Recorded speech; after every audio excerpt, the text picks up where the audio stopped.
వరద బాధితులకు ప్రభుత్వం అండగా ఉంటుందని జిల్లా ఇన్ఛార్జ్ మంత్రి సీతక్క తెలిపారు. ప్రభుత్వ సలహాదారు షబీర్ అలీతో కలిసి గురువారం కామారెడ్డి హౌసింగ్ బోర్డు జిఆర్ కాలనీలో పర్యటించారు. హౌసింగ్ బోర్డు వద్ద వరద దాటికి దెబ్బతిన్న బ్రిడ్జిని స్వయంగా పరిశీలించారు. అనంతరం జిఆర్ కాలనీలో ముంపునకు గురైన ఇళ్లలో బాధితులను కలిసి వివరాలు అడిగి తెలుసుకున్నారు. కాలనీలోకి వస్తున్న నీటి ప్రవాహాన్ని పరిశీలించారు.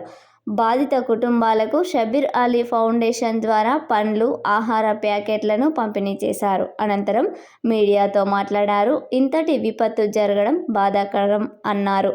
కామారెడ్డి, ఎల్లారెడ్డి నియోజకవర్గాల్లో అర్ధరాత్రి మొదలైన వర్షం తెల్లారేసరికి బీభత్సం సృష్టించడం ఊహించని పరిణామమని తెలిపారు.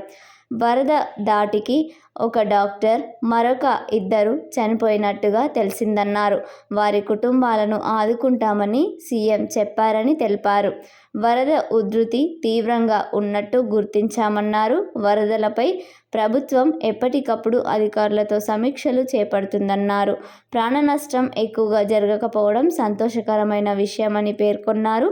ఆస్తి నష్టం బాగానే ఉన్నట్టుగా తెలుస్తోందన్నారు. ప్రజలు అప్రమత్తంగా ఉండాలని, అవసరమైతే తప్ప బయటకు రావద్దన్నారు. అధికారులతో సమీక్ష చేపట్టి సహాయక చర్యలను ముమ్మరం చేస్తామని ఆమె పేర్కొన్నారు. ఆస్తి నష్టం వివరాలను అధికారులతో సమీక్షిస్తామని మంత్రి సీతక్క పేర్కొన్నారు.